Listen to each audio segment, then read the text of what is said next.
Putin نے یہ خطاب ایک ایسے وقت کیا جب ایک دن پہلے ہی امریکی صدر جو بائیڈن نے کیف کا اچانک دورہ کیا تھا۔ اس دورے کے دوران بائیڈن نے یوکرین کی اضافی $500 ملین مدد کا وعدہ کیا تھا اور کہا تھا کہ امریکہ یوکرین کی ہر ممکن مدد کرے گا۔ انہوں نے یہ بات دہرائی کہ نیٹو کو اپنی سرحدوں سے دور رکھنے کے لیے رشیا کو قدم اٹھانے پڑیں گے۔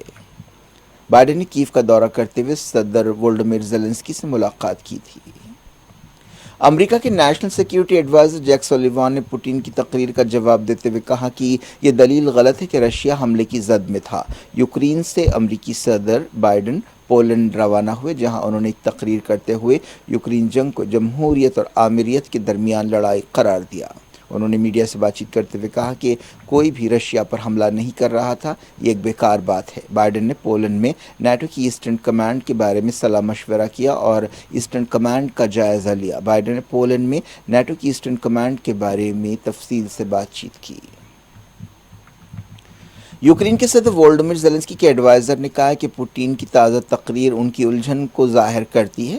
اس دوران آسٹریا میں یوکرین کے سفیر نے الزام لگایا کہ پوٹین جھوٹ بول رہے ہیں۔ اٹلی کی وزیر اعظم جارجیا میلونی کیف کا دورہ کر رہی ہیں۔ یہ جنگ سے متاثرہ یوکرین میں ان کا پہلا دورہ ہے۔ زیلنسکی نے یوکرین کی فوجی مدد کے لیے اٹلی کا شکریہ ادا کیا۔ چائنا نے یوکرین جنگ کے تعلق سے فکر مندی کا اظہار کیا ہے۔ چائنا کے وزیر خارجہ نے کہا کہ بیجنگ رشیا کے ساتھ لامحدود شرکت کا پابند ہے۔ رشیا نے پچھلے سال 24 فروری کو یوکرین پر حملے شروع کیے تھے۔ ترکی اور سیریا کے سرحدی علاقے میں تازہ زلزلے سے کم 6 لوگ ہلاک ہوئے اور سینکڑوں زخمی ہوئے۔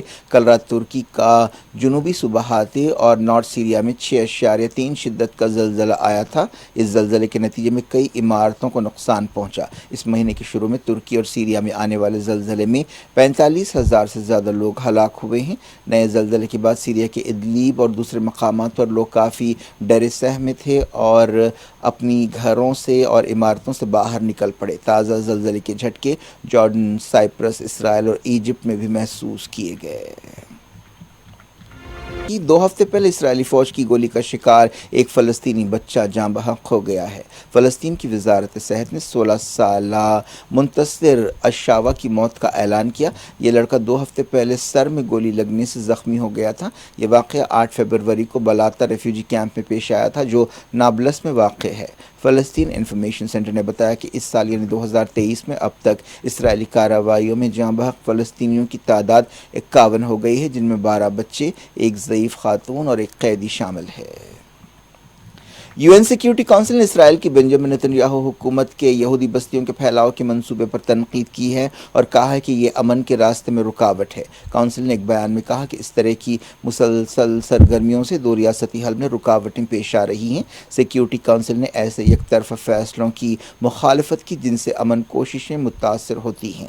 ایک بیان میں سیکیورٹی کونسل نے کہا کہ تمام ریاستوں کو امن و استحکام کے ساتھ عالمی سطح پر تسلیم کردہ سرحدوں میں امن کے ساتھ رہنے کا حق حاصل ہے اور فلسطینیوں کو بھی وہی آزادی، سلامتی، خوشحالی، انصاف اور عزت حاصل ہونا چاہیے۔ سیکیورٹی کونسل نے اسرائیل کے 12 فروری کے اعلان پر فکر مندی کا اظہار کیا، جس میں یہودی بستیوں کے پھیلاؤ اور چوکیوں کو جائز ٹھہرانے کا ارادہ ظاہر کیا گیا تھا۔ بیان میں یروشلم میں اسٹیٹس کو برقرار رکھنے کی ضرورت پر زور دیا گیا۔ امریکہ کے سابق وزیر خارجہ مائک پومپیو نے اسرائیل کا اچانک دورہ کیا۔ اس دورے کو راز میں رکھا گیا۔ انہوں نے بنجامن نتنیاہو اور دوسرے اسرائیلی لیڈرز کے ساتھ ایک کانفرنس میں حصہ لیا۔ لبنان کی مزاحمتی تنظیم حزب اللہ نے سیریا میں سیویلینز پر اسرائیل کے حملوں پر تنقید کی ہے۔ حزب اللہ کے ڈیپٹی سیکریٹری جنرل شیخ نعیم قاسم نے ٹویٹر پر کہا کہ سیریا اور اس کے شہریوں کے خلاف اسرائیل کی جارحیت انسانیت کے خلاف جرم ہے اور اس کی عالمی سطح پر مذمت کی جانی چاہیے۔ حال ہی میں دمشق پر اسرائیل نے ایک حملہ کیا تھا جس میں کم سے کم 5 لوگ ہلاک ہوئے تھے۔ ایران کے ایک فاؤنڈیشن نے سلمان رشدی پر حملہ کرنے والے شخص کی تعریف کی ہے اور کہا ہے کہ اسے 1000 اسکوائر میٹر زرعی زمین دی جائے گی۔ ایران کے سرکاری ٹیلی ویژن نے یہ بات بتائی۔ نیو جرسی کے ایک 24 سالہ شیعہ مسلمان نے رشدی پر یہ حملہ کیا تھا، جس کے نتیجے میں رشدی ایک آنکھ سے محروم ہو گیا اور اس کا ایک ہاتھ بھی کام نہیں کر رہا ہے۔ یہ واقعہ پچھلے سال اگست میں نیو یارک میں پیش آیا تھا۔ فاؤنڈیشن کے سیکریٹری اسماعیل ظریف نے کہا کہ ہم اس نوجوان کے شکر گزار ہیں جس نے رشدی کی ایک آنکھ چھینتے ہوئے اور اس کے ایک ہاتھ کو بے اثر کرتے ہوئے بڑی بہادری کا کام کیا ہے۔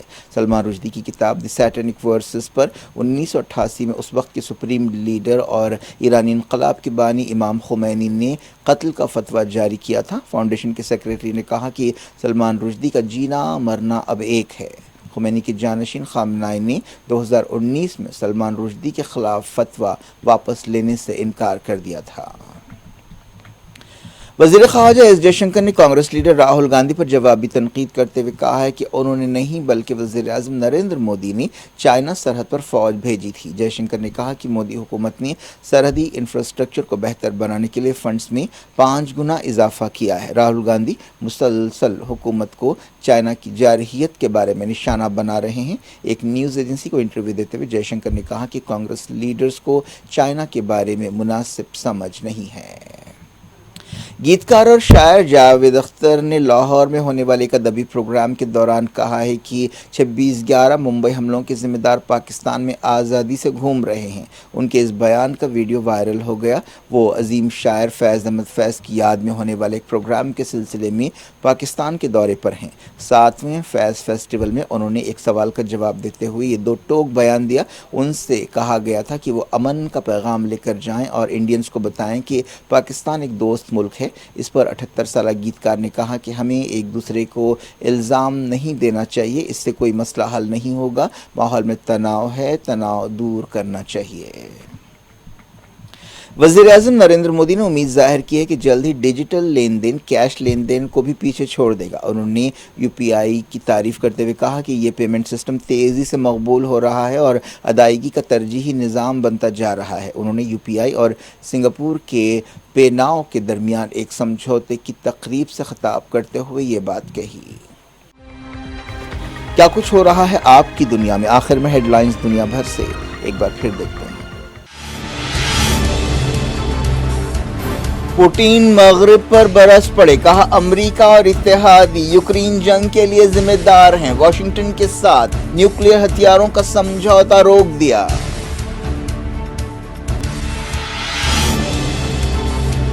بائیڈن کے یوکرین دورے کے بعد پوٹین کا اہم خطاب، کہا مغربی ایلیٹس رشیا کا نام و نشان مٹانا چاہتے ہیں۔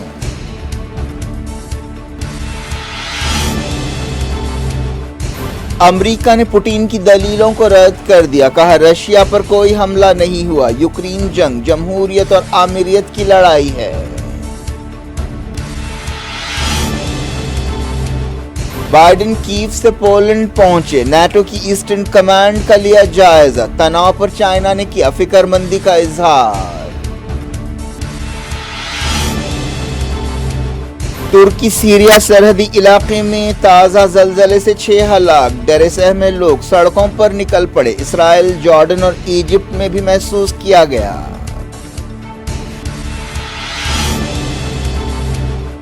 اسرائیلی فوج کی گولی سے زخمی فلسطینی لڑکا جاں بحق، سیکیورٹی کونسل نے یہودی بستیوں کے پھیلاؤ پر کی نتن یاہو حکومت کی مذمت۔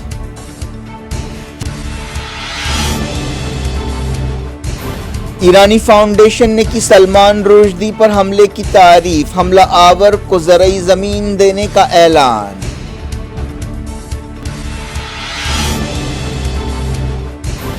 پاکستان میں 26/11 حملوں کے ذمہ دار آزادی سے گھوم رہے ہیں، لاہور فیض فیسٹیول میں جاوید اختر کا 2 ٹوک بیان۔